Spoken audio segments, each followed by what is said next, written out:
शहजाद। अर्पिता जी, जो वादा इन्होंने हिमाचल, कर्नाटका और तेलंगाना में किया था वो सरकारी रिक्त पदों को भरने का था। 2.5 लाख, 2 लाख, 1 लाख, उसमें तो ये सारी कोई कमी कमी ये कॉम्प्लिकेशंस नहीं है। और क्योंकि पिछले सेगमेंट में आपने एक सवाल पूछा जिसको मैं ठीक से जवाब नहीं दे पाया, तो मैं जनता को बताना चाहता हूँ कि जो मैंने अभी जानकारी प्राप्त की है एनआरए के लिए, वो आप बहुत सारे रिपोर्ट्स में ये भी छपा हुआ है कि 90 यूनिवर्सिटीज ऑन बोर्ड हो चुकी है और सीईटी के लिए उसके गाइडलाइंस प्रिपेयर करके जल्द से जल्द, मुझे लगता है कुछ रिपोर्ट तो इस साल के अंत तक बता रही है, इसका क्रियान्वयन के लिए तैयारी कर रहे हैं। तो ये ठीक एनआरए है। का जवाब मैंने स्पेसिफिकली आज जवाब दिया है, पर कांग्रेस ने 2 लाख, 2.5 लाख और 1 लाख सरकारी जॉब्स का जवाब नहीं दिया है। ये ठीक कांग्रेस है। का ठीक है। चरित्र और असलियत है। ठीक है, मैं जरा इस पर एक रिएक्शन राजीव जी। ठीक है सलमान जी प्लीज, मुझे 2 मेहमान और हैं उनको भी जोड़ लूं, फिर और मौका दूंगी सर प्लीज। मैं राजीव रंजन जी, एक छोटा सा रिएक्शन आपसे, और घनश्याम जी आपसे प्लीज। राजीव जी। देखिए, सबसे पहले ये केंद्र बनाम राज्य, मुझे ऐसा लगता है एक ऐसा देश जो दुनिया की सबसे बड़ी आबादी का राष्ट्र है, जहां आबादी का घनत्व तो दुनिया के सबसे घनी आबादी वाले जो मुल्क है उसमें से एक हिंदुस्तान है, तो निसंदेह रोजगार एक सवाल है। और जहां दुनिया में सबसे ज्यादा नौजवान तो उनकी उम्मीदें हैं। लेकिन अगर कांग्रेस इसे बार बार केवल 10 वर्षों के शासन तक केंद्रित रखना चाहे तो ये समस्याओं का समाधान नहीं है। उन्हें 2 बातों का जवाब तो देना ही होगा जिस पर काफी चर्चा हो गई, लेकिन फिर भी ये उनको बताना होगा कि लगभग 6 दशक इस देश पर कांग्रेस की हुकूमत रही है। अनेक राज्यों में कांग्रेस और उनके इंडिया ब्लॉक के घटक दलों की सरकारें, तो पहला हिस्सा तो यह है कि आपको एक व्हाइट पेपर जारी करना चाहिए कि 1947 ऑनवर्ड, जो 1947 से आप सत्ता में आखिरी बार जब केंद्र में 2014 तक रहे, तब तक आपने कितनी नौकरियां इस देश में, 10 वर्षों का तो अभी तुरंत अर्पिता जी आपने बताया कि जो नौकरियां थी, और पिछले 10 वर्षों में जो 12.5 करोड़ नौकरियां हैं उनका भी आपने तुलनात्मक ब्यौरा सामने रख दिया है। अब राज्यों को भी कोशिश करनी है। देखिए, हमारे यहाँ संसाधनों का तो संकट है और हम लगातार स्पेशल कैटेगरी स्टेटस और तमाम चीजों को बोलते रहे, लेकिन फिर भी पिछले 17 महीनों में या पिछले अगर कुछ वर्षों में देखें तो हम लोगों ने नौकरियां 5 लाख से ज्यादा नौकरियां की। और नहीं राजीव जी, मुझे ये बता दीजिए ना, क्योंकि सलमान जी का इस पर रिएक्शन आया, उन्होंने कहा कि देखिए तो केंद्र की तरफ से होता है, राज्य तो बेबस होते हैं, राज्य तो नौकरी दे ही नहीं सकते, राज्य क्या कर लेंगे। तो आप भी एक राज्य लंबे समय से चला रहे हैं आपकी पार्टी, तो यानी बिहार में भी ऐसी स्थिति है क्या फिर? देखिए, इसको मैं दूसरे तरीके से देखता हूँ। अपनी सीमाओं को तो हम पहचानेंगे, निसंदेह राज्य का जो एक्सचेकर है उस पर कितना भार होगा, कहाँ कहाँ वो गुंजाइश निकाल सकते हैं, फिर भी 5 लाख नौकरियां और 34 लाख रोजगार, ये अगले विधानसभा के कार्यकाल पूरे, इस विधानसभा के कार्यकाल पूरे होने तक 2025 तक बिहार में ये नौकरियां की जाएगी, रोजगार के अवसर सृजित किए जाए। ये इच्छा शक्ति का सवाल है कि आप एक कोई लक्ष्य निर्धारित कीजिए और उसके पीछे चले। ठीक है, आपको आगे बढ़ना है इच्छा तो शक्ति का जिक्र किया, इच्छा शक्ति हो तो कुछ भी हो सकती है। खैर, मैं एक रिएक्शन घनश्याम जी से भी जल्दी से जी सर 10 सेकंड में कंप्लीट कर लीजिए। राजीव जी, मैं ये कह रहा था कि केंद्र की नीतियों का किसी भी राज्य के विकास पर असर होता है, तो निसंदेह रोजगार भी विकास का एक हिस्सा है। लेकिन मैं यहाँ कहूंगा कि केंद्र सरकार का अर्थ आज के 10 वर्षों से केवल नहीं है। आपकी कई ऐसी नीतियां थी बिहार में, जैसे फ्रेट इक्वलाइजेशन कांग्रेस ने थोपा, तो उस फ्रेट इक्वलाइजेशन की वजह से इंडस्ट्रियलाइजेशन बिहार का रुक गया। तो आपने कई राज्यों को, एक व्यक्ति को नहीं रोका, आपने कई राज्यों को रोका। उड़ीसा, बंगाल, बिहार, ऐसे कई पूर्वी भारत के राज्य थे जो फ्रेट इक्वलाइजेशन की मार से आज तक उबर नहीं पाए। जी जी, घनश्याम जी एक छोटा सा रिएक्शन आपका भी। नमस्कार अर्पिता जी, आपको, दर्शकों को और को पैनलिस्ट को। 3-4 बातें अहम हैं। एक तो हमारे तर्क अपनी जगह है, लेकिन आपका दर्शक जो देख रहा है, अगर वो इस बात पर यकीन करना चाहता है कि पिछले 10 साल में आरबीआई के हिसाब से इस सरकार ने 12.5 करोड़ रोजगार जमा किए हैं, सृजित किए हैं और लोगों को दिए हैं, तो फिर वो सोचेगा कि उसका बच्चा या बच्ची 5 साल से बेरोजगार क्यों है। ऐसा क्यों है कि वो आए दिन अखबार में पढ़ता है कि प्रत्येक सरकारी नौकरी के लिए कोई नौकरी आती है तो कम से कम 200, ऐसी कोई नौकरी आपको नहीं मिलेगी। आज अगर इंडिया टुडे एक नौकरी प्रकाशित करे तो आपको एक नौकरी के लिए, चाहे वो चपरासी की नौकरी क्यों ना हो, 200 लोग आवेदन करेंगे एक नौकरी के लिए, पहली बात। दूसरी बात, 12.5 करोड़, यानी कि जहां पर लगभग इसका 25% उत्तर प्रदेश और बिहार में युवा शक्ति है। इसका अर्थ यह हुआ कि 12.5 करोड़ में से कम 1 करोड़ रोजगार 10 साल में बिहार में सृजित हुए। यहां राजीव रंजन जी बोल रहे हैं 5 लाख, यही अंतर है। ये 5 लाख से 1 करोड़ का रोजगार है। ये सरकार के खोखले दावे। 5 लाख और सरकारी नौकरियां, मैं आ रहा हूं आपके बीच में नहीं बोल रहा था। आप क्लैरिफाई कीजिएगा, लेकिन आप क्लैरिफाई कीजिएगा। अधूरे तथ्य मत रखिए, देश के सामने लोग गुमराह होंगे। 34 लाख रोजगार और 5 लाख नौकरियां, इसका अर्थ आप दूसरी तरीके से मत निकालिए। ये सरकारी नौकरियां हैं। इस विषय में टोकिए। मैं सिर्फ इतना कह रहा हूं कि इस शो पर अगर राजीव रंजन जी औपचारिक रूप से, क्योंकि मैं बड़ा उनका सम्मान करता हूं, वो कहें कि आरबीआई जो 12.5 करोड़ कह रहा है उसमें से 1 करोड़ तो बिहार की नौकरियां हुई। अगर वो इस शो पे औपचारिक रूप से एनडीए के घटक दल के रूप में कह दे कि बिहार में पिछले 10 साल में 1 करोड़ रोजगार हुए हैं, तो मैं बड़े थोड़ा सा यहाँ करेक्ट कर दूं। एसबीआई का डेटा आप दे रहे हैं सर, आप एसबीआई का डेटा दे रहे हैं। मैं आरबीआई 8 करोड़ की बात है सर, मैं सिर्फ एक क्लियर कर रही हूँ। आप गलती से शायद वो आरबीआई कह गए, एसबीआई का आंकड़ा 12.5 करोड़ जो मैंने आंकड़ा आपको दिया वो एसबीआई का है। एसबीआई हो या मुझे बात पूरी करने दीजिए, दोनों लोग कहेंगे तो ये मेरा दूसरा पॉइंट है। ये एसबीआई हो, जरूरी है ना सर। हाँ, एसबीआई हो या आरबीआई। अब आरबीआई के आंकड़े पे आते हैं। आरबीआई कहता है कि कोविड साल में जहां पे नौकरियां जा रही थी उस समय 4.5 करोड़ से ज्यादा नई नौकरियां आई। आरबीआई का ये रिपोर्ट कहता है कि देश में 64 करोड़ लोग जॉब में हैं। हमारे देश में सेंसस के हिसाब से 140 करोड़ लोग हैं, जिसमें 40 करोड़ लोग 14 वर्ष से आयु के कम हैं। 100 करोड़ हुए। यही सरकार बार बार कहती है कि हमारे लेबर फोर्स सर्वे के हिसाब से मात्र 55 करोड़ लोग नौकरी खोज रहे हैं, नौकरी जो लेबर फोर्स में है। अगर 55 करोड़ लोग जो नौकरी की इच्छा रखते हैं उसमें 64 करोड़ लोगों के पास रोजगार है, तो इससे बड़ा धोखा कुछ नहीं हो सकता है। ये धोखे का लगातार सिलसिला है, जो मैं आपको एक आखिरी धोखे का सिलसिला बताता हूं। ये सरकार कहती आई है कि इसके 3 माध्यम है जॉब क्रिएशन के, उसमें सबसे बड़ा माध्यम मुद्रा लोन। कहती है कि इन्होंने 44 करोड़ मुद्रा लोन दिए। देश में 26 करोड़ परिवार हैं। 44 करोड़ मुद्रा लोन का मतलब है एक परिवार को 2 मुद्रा लोन मिले। यहां पर राजीव रंजन जी बता दें, क्या बिहार में एक परिवार को लोन, क्या राजीव रंजन जी बता सकेंगे कि एक परिवार को 2 मुद्रा लोन मिले?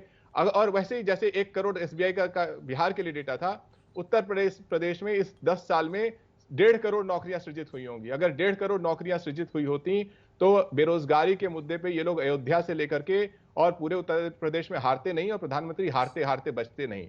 सिर्फ आपके दर्शकों को कह रहा हूं कि आपके साथ बहुत बड़ा धोखा किया जा रहा है। आपको बड़े बड़े आंकड़े देकर के कहा गया है कि 12.5 करोड़ 4.5 करोड़ नौकरियां हैं, लेकिन आपका बच्चा दर दर की खुद ठोकरें खा रहा है। आप घर में बैठिए, अंबानी जी की शादी का लुत्फ उठाइए, ये प्रधानमंत्री की बड़े बड़े भाषण सुनिए, और अपने बेटे और बेटी की तरफ टकटकी लगा के देखिए कि जिसने 12 साल पढ़ाई की, 5 साल कॉलेज में पढ़ाई की, 4 साल कॉलेज में पढ़ाई की, फिर पोस्ट ग्रेजुएशन किया, वो बेरोजगार है। आपकी सच्चाई जवाब ले लेती हूं। आप घर में है, आपके आस पड़ोस में है, शहजाद पूनावाला के आंकड़ों में नहीं है, नरेंद्र मोदी जी के आंकड़ों में नहीं है। ठीक है शहजाद जी। अर्पिता जी, हाथ जोड़कर मैं पूछना चाहता हूं कि किसने अपनी लाल टोपी निकालकर मुकेश अंबानी की शादी में, बेटे की शादी में पार्टिसिपेट किया? मुझे नहीं लगता जेडीयू के नेता नीतीश जी वहां पर गए हैं, पर लालू जी पूरा परिवार सहित गए हैं ना। कांग्रेस के बड़े स्टॉलवर्ट नेता सलमान खुर्शीद से लेकर सारे लोग गए हैं ना। तो मुझे लगता है कि आज घनश्याम जी की बाकी बातों से मैं इत्तेफाक करूं ना करूं, देश की जनता देखे टकटकी लगाकर कि कैसे अखिलेश यादव नाम में समाजवादी रखकर, अपने आइडियोलॉजी में समाजवादी रखकर देश के सबसे अमीर व्यक्ति से जाकर गलवैया करता है जिसके बेटे की शादी। हम तो कभी भी ये नहीं कहते हम कैपिटलिज्म के खिलाफ है, हमारा तो ओपन स्टेटेड पॉलिसी है, जेडीयू का भी नहीं है। पर मैं पूछना चाहता हूँ, जिसकी ओपन स्टेटेड पॉलिसी है कि वी आर सोशलिस्ट, वो जाकर उसकी शादी में नाच रहा है, ये है हकीकत। दूसरी बात, पूरी बात हो जाना, दूसरी बात प्लीज अर्पिता जी, इनसे मैं पूछना चाहता हूँ, 26 करोड़ परिवार है तो 44 करोड़ लोन। मान्यवर, ये लोन जो है हर परिवार को एक लोन देने की व्यवस्था नहीं है। जो लोग 10,000 का एक लोन लिया, उसने भर दिया तो जाके 20,000 का लिया, फिर 20,000 का भर दिया तो 40,000 का लिया। एक व्यक्ति 4-5 लोन भी ले सकता है अलग अलग समय पर। ये स्कीम बहुत सालों से चल रही है, पर ये घनश्याम तिवारी जी हार्ड वर्क नहीं करते हैं, अपने आप को स्मार्ट समझते हैं। ठीक है। तीसरी बात, उत्तर प्रदेश में सीएमआई के डेटा के हिसाब से 2017 में अनएम्प्लॉयमेंट रेट पता कितना था? 17%। ये अखिलेश जी छोड़कर गए थे। आज योगी जी के कामों से और मोदी जी के कामों से वो 4% पर आई है, नेशनल एवरेज से कम। मैं तो आंकड़े दे रहा हूँ, जनता चेक कर सकती है। घनश्याम जी केवल मुझे ताने मारेंगे और अभी मुझे मेरे पुरानी बातों से अटैक करेंगे, वो आंकड़े नहीं देंगे। घनश्याम जी, उत्तर प्रदेश के जो नेता गए वहां पे, वो क्या है अंबानी की शादी में, उसका जवाब दीजिए पहले। क्या है अखिलेश यादव, क्या है? जो वहां पे गया अनंत अंबानी की शादी में? बताइए सर। हम चर्चा इस पर कर नहीं रहे हैं ना। मैं जवाब देना चाहता नहीं नहीं, उन्होंने मुझे ताना मारा। चलिए घनश्याम जी उन्होंने जवाब उनकी देना चाह पूरी रहे हैं तो दे मंडली दीजिए। अडानी ठीक है। अंबानी अडानी अंबानी करती ठीक है। है। आपके चैनल ने बहुत बताया ठीक है अडानी सर, अंबानी। नौकरियों पर तो चर्चा अडानी हो रही है। अंबानी अब के किसकी साथ शादी कौन में था कौन बताइए गया, जरा। किसको निमंत्रण चैनल नहीं बताया, मिला, आज तक सर उस पर बताया। ये घुमाइए मत ना। जनता की घुमानी मुद्दे, नहीं, रोजगार, घुमा नहीं महंगाई रहा। पर बात कर लीजिए अंबानी भैया। अडानी के नाम पर गाली देकर भाजपा को बदनाम ठीक करने है वाले घनश्याम जी, लोगों दे को दीजिए इस पर बताया जवाब। जाए कि आरजेडी का परिवार कहाँ है, कहाँ है समाजवादी पार्टी का परिवार। पूछिए आज उनसे, ठीक। तस्वीरें दिखाइए, होने दीजिए ये सच्चाई, ठीक बाहर आने है दीजिए। शहजाद, ठीक है, ये मुद्दा नहीं है, लेकिन घनश्याम जी चाह रहे हैं इस पर जवाब देना तो दे लीजिए। अर्पिता जी, डॉक्टर रथिन रॉय हैं जो कि प्रधानमंत्री की इकोनॉमिक एडवाइजरी काउंसिल के हिस्सा रहे हैं। एनआईपीएफपी जो सरकार की गाइडिंग बॉडी है वित्त मंत्रालय की, उसका अध्यक्ष रहे हैं। उन्होंने इस पूरे जो अंबानी की शादी के बारे में जिक्र किया, उसे कहा है प्रॉस्पेरिटी फेलियर। उन्होंने कहा है कि भारत प्रॉस्पेरिटी फेलियर के डेंजर की तरफ बढ़ रहा है। जो साउथ अफ्रीका की बात तो आप सलमान सोस कह रहे थे, prosperity ब्राजील के बारे में कह रहे थे, उसका अर्थ यह होता है कि चंद मुट्ठी भर लोग बहुत अमीर होंगे, उनकी अमीरी को देख करके देश के ग्रोथ रेट के आंकड़े बताए जाएंगे, देश के स्टॉक मार्केट को देख करके ग्रोथ के रेट के आंकड़े बताए जाएंगे, लेकिन जो आम आदमी होगा गरीब और बेसहारा होता जाएगा। प्रधानमंत्री मोदी और भारतीय जनता पार्टी, जिन्होंने 10 साल में 1-2 करोड़ नहीं 13,000 करोड़ चंदा जमा किया, ये उन्हीं अमीरों से जमा किया हो गया है। तो मेरा तंज ये था कि अगर आप चंद लोगों की प्रॉस्पेरिटी को देख करके, उनकी संपन्नता को देख करके कहेंगे कि देश में खोखले दावे कहेंगे कि 12.5 करोड़ नौकरियां आ गई, 4.5 करोड़ नौकरियां आ गई, तो आपके दर्शकों को टीवी नहीं अपने घर की हालत देखनी चाहिए कि क्या उनके बच्चे ठीक है शहजाद, चलिए इससे निकलते हैं मेरा एक बुनियादी सवाल ये है, क्योंकि देखिए आंकड़े जो भी कह रहे हो, जैसा उन्होंने जिक्र किया घनश्याम जी ने, बहुत सारे लोग हैं, सुनिए ठीक है ना, बहुत सर नहीं है मुद्दा ये सर, उस पर जवाब मैंने दे लिया, वो 1 मिनट हो गया सर, चर्चा का इसमें चला गया, मैं ये चर्चा का मुद्दा ही नहीं है, चर्चा का मुद्दा ही नहीं है ना सर। सलमान जी आ रही हूँ, मुझे आप ये बताइए वो कौन से लोग हैं जो सड़कों पर उतरकर फिर ये कहते हैं कि उनके पास रोजगार नहीं है, उनके पास नौकरी नहीं है। अगर आंकड़े इतने ही मजबूत हैं तो सड़कों पर जनता ही है ना। क्या आप ये कह देंगे कि कांग्रेस के कार्यकर्ता हैं जो रोजगार और बेरोजगारी पर आकर मंथन कर रहे हैं? क्यों 25 जॉब निकल रही है उसके लिए 200-400 लोग पहुंच रहे हैं भरने के लिए? ये क्या, ये जमीनी हकीकत और आंकड़े अलग क्यों है, मैं ये समझना चाह रही हूँ, जैसा घनश्याम जी भी पूछ रहे हैं। ये मुझसे सवाल है, सवाल मुझसे आपसे ही है। ये तस्वीर है, हाँ ये देखिए, ये तस्वीर है, आज प्रोटेस्ट चल रहा है। ये पता है कौन से राज्य में है? सॉरी क्वालिटी अच्छी नहीं है, हैदराबाद में।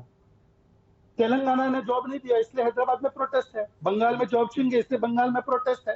केरला में अभी वहां पे जॉब नहीं मिल रही है तो वहां पे प्रोटेस्ट है।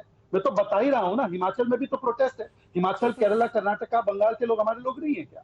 यही तो लोग प्रोटेस्ट कर रहे हैं, मैं तो कह ही रहा हूँ। इसीलिए मैं इनसे पूछ रहा हूँ, जरा कर्नाटका के आंकड़े बताना, कितने 2.5 लाख नौकरी तो दिए, बंगाल में 30 लाख नौकरियां चली गई, बताना कितने नौकरी दी वहां पे, केरला में बताना क्यों अनएम्प्लॉयमेंट रेट 17% है यूथ में, हिमाचल प्रदेश की 1 लाख सरकारी नौकरी का बताना, और घनश्याम जी जरा बताना कि अखिलेश जी सबसे बड़े पूंजीवादी के बेटे की शादी में क्यों है। सर एक बात बताइए, सवाल का जवाब सवाल कैसे हो सकता है? नहीं, मैंने जवाब दिया। आपने बोला प्रोटेस्ट आपने हिमाचल, आपने कर्नाटक, केरला, लेकिन उत्तर प्रदेश में भी लोग उतरकर जब सड़कों पर प्रदर्शन कर रहे हैं, बिहार में जब उतरकर लोग सड़कों पर प्रदर्शन कर रहे हैं, नौकरी की मांग कर रहे हैं, तो उसको क्या कहेंगे फिर सर? इसका भी जवाब देता हूँ। बिहार में प्रोटेस्ट कर रहे हैं तो एक सेकंड, तेजस्वी यादव ने कहा कि नीतीश जी के नेतृत्व में हमने लाखों नौकरियां दी, तो तेजस्वी जी झूठ बोल रहे क्या? तेजस्वी जी ने कहा कि नीतीश जी के नेतृत्व में लाखों लोगों को नौकरी दी, तो क्या तेजस्वी झूठा है? बता दीजिए। तेजस्वी भी वैसे अंबानी जी की शादी में है। ठीक है सर, मैं एक तस्वीर, अब मगर मुमकिन नहीं हो पाएगी, मैं कहूंगी पीसीआर अगर निकाल पाए, अभी हमने पैकेज में ही चलाया कि भरूच में नौकरी को लेकर किस तरह मारा मार हुई है, उस पर भी जवाब दे दूंगा। जवाब मुझे ही देना है, ये कांग्रेस ही अपना सरकारी जॉब का जवाब नहीं देंगे, आपकी है सर, जवाब आप ही देंगे, उत्तर प्रदेश वाले भी नहीं देंगे कि क्यों गए चले गए शादी में। जवाब बीजेपी ही देती है। 3 साल से डिबेट में बीजेपी ही आंकड़ों के साथ जवाब दे रही है। आप भरूच का भी वीडियो लाइए, मैं उसका भी जवाब दूंगा। भरूच का वीडियो देखा है आपने सर? एक बार जरा मैं कहूंगी पीसीआर वो वीडियो निकालिए, जरा वो दिखा के एक बार वो देख लीजिएगा, आप उस पर जवाब मुझे दे दीजिएगा। आपने गिना दिया कि आप ये गिना रहे कि हिमाचल में लोग प्रोटेस्ट कर रहे हैं, ये देखिए सर आपकी टीवी स्क्रीन पर, ये देखिए सर भरूच की तस्वीर मैं आपको दिखा रही हूँ। 25 लोगों के लिए नौकरी का विज्ञापन निकला था सर, सैकड़ों की संख्या में। कौन लोग है सर? जब इतना ही नौकरी का आपका आंकड़ा है, इतने आंकड़ा सबको नौकरी मिल रही है, तो ये कौन लोग है सर? वहां बैरिकेड तोड़ दिया, ये देखिए वो जो ग्रिल लगी हुई है उसको गिराते हुए चढ़ते हुए नजर आ रहे, कौन लोग हैं सर? जवाब दे दूं? बिल्कुल दीजिए सर, आप ही देंगे जवाब। जी अर्पिता जी, पूरा मुझे कुछ कहना है। आ रही हूँ, सलमान जी आ रही हूँ मैं, प्लीज। हाँ अब देखिए, गुजरात के विषय में स्टेट वाइज मुझे पूछ रही है, और स्टेट वाइज उनको नहीं पूछा। चलिए ठीक है, छोड़ देते हैं। आपने मुझे पूछा कि ये कौन लोग है, ये जो नौकरी है ये कहां पे नौकरी ऑफर की गई थी और उसके टर्म्स एंड कंडीशंस आप बता पाएंगे? ये क्वालिफाइड इन जॉब लोगों के लिए थे जिनकी 6 से 8 साल की अनुभवता है, या जो लोग 6 से 8 साल एक्सपीरियंस है। इसका मतलब इनमें से कोई भी जो व्यक्ति अप्लाई करने गया वो बेरोजगार नहीं है, उसकी करंट जॉब चल रही थी, वो बेहतर जॉब के लिए गए हैं, अव्यवस्था की वजह से वो हुई। पर मैं आपसे पूछना चाहता हूं, अब तेलंगाना में प्रोटेस्ट हो रहा है, एक बार आज तक उसका वीडियो दिखा दे। बंगाल में 30 लाख अगर वो हमारे पास तो सलमान जी ठीक है, दिखा सर दीजिए। देखिए सर देखिए शहजाद जी, आप मेरे दुश्मन, वो मेरे दोस्त नहीं है, वो मेरे दुश्मन और आप मेरे मित्र नहीं है सर। मैं एक पत्रकार हूं, मेरा काम हर तस्वीर को दिखा के जो बुनियादी सवाल है वो पूछना है, और वो मैं डंके की चोट पर कर रही हूँ सर। इसलिए मैं उनसे भी, सलमान जी से भी वैसे ही सवाल पूछ रही हूँ। ठीक है,